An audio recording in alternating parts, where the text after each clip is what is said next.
તે મિત્ર હું તો અતુલ ભાઈ ખાસ કરીને આજના વિડીયો આપણે માહિતી આપવાની છે ઠંડીની ઝાકળ અને પવનની રીતે. આમ જોવા જઈએ તો આપણે જાન્યુઆરી મહિનાનો પ્રથમ અઠવાડિયુંનો હવે પૂર્ણતા આરે છે અને જાન્યુઆરીમાં મહિનાની જ્યારથી પણ શરૂઆત થઈ છે જ્યારે જાન્યુઆરી મહિના પ્રથમ દિવસ એટલે 1 જાન્યુઆરી રોજ માવઠાની ઝાપટા પડ્યા હતા, પણ ત્યારથી ઠંડી છે આપણે કન્ટિન્યુ જોવા મળીએ ઠંડીનું કન્ટિન્યુ જોવા મળી રહી છે. આ વચ્ચે હવે આપણે લગભગ પરમ દિવસ એટલે 9 તારીખે ઠંડીમાં રાહત મળશે, જે આપણે અત્યારે તીવ્ર ઠંડીનો જે રાઉન્ડ ચાલી રહ્યો છે ખૂબ જ સારી એવી ઠંડી છે છેલ્લા એક અઠવાડિયામાં ચાલી રહી છે.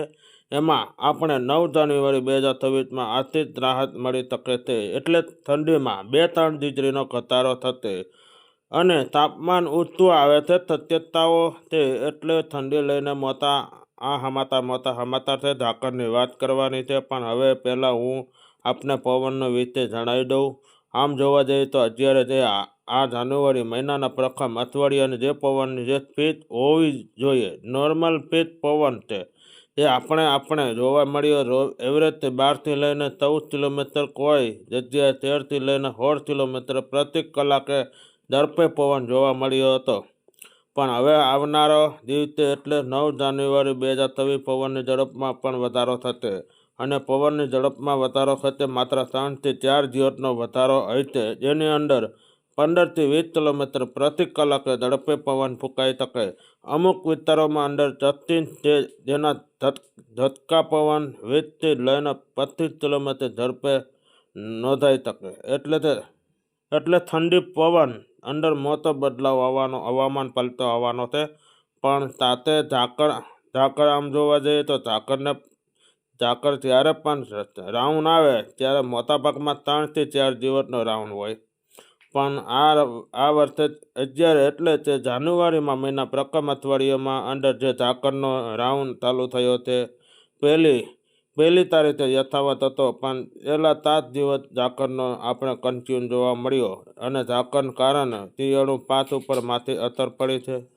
ઝાકળની અંદર પવન જે દિશા મહત્વની ભૂમિકા ભજવતી હોય, ઘણી વખત આપણે એવું બને છે જ્યારે જે પશ્ચિમ વિક્ષોભ હોય પસાર થતો હોય જે દરમિયાન ઉત્તર પૂર્વની જગ્યાએ ઉત્તર પશ્ચિમ એટલે વાયવાનો પવનનો ફૂંકાવાની આરબત પવન ફૂંકાય ત્યારે આપણે જે ઝાકળનું પ્રમાણ છે તે વધી જતું હોય. એમાં પણ ઘણી વખતે આપણે એન્ટી સાયક્લોન બનતા હોય, સાયક્લોનિક સર્ક્યુલેશન બનતા હોય, એનું કારણ પવનની દિશા બદલતી હોય અને ગુજરાતની અંદર ઝાકળનો માહોલ જોવા મળતો હોય. એવી રીતે ઘણા દિવસે પાકિસ્તાન રાજસ્થાન ઉપર બનેલા સર્ક્યુલેશન હતા, જેને કારણે આ ઝાકળની જોવા મળી અને આ ઝાકળ છે સતત એક અઠવાડિયાને આપણે જોવા મળતી હતી. પણ હવે આવતીકાલે આ જાન્યુઆરીમાં 2026 આ ઝાકળમાંથી આપણને મુક્તિ મળે તો ઝાકળમાંથી ઘટાડો થશે. તો આમ જોવા જઈએ તો મોટાભાગના વિસ્તારો અંદર ઝાકળનું પ્રમાણ નહીવત થઈ.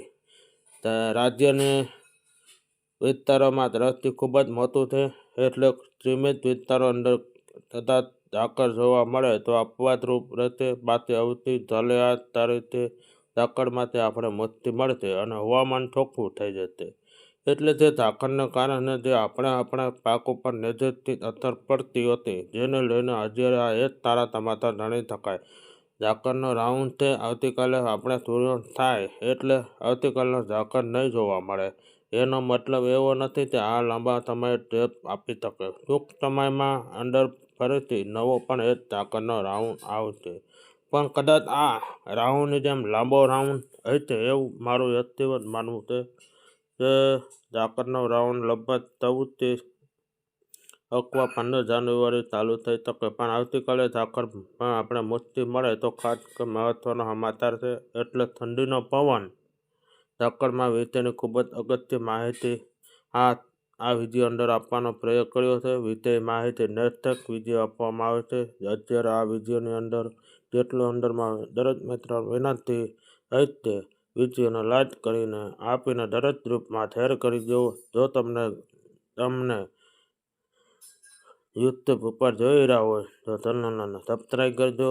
જય જવાન જય કિસાન. ન સમજે તો વાંચી લેજો.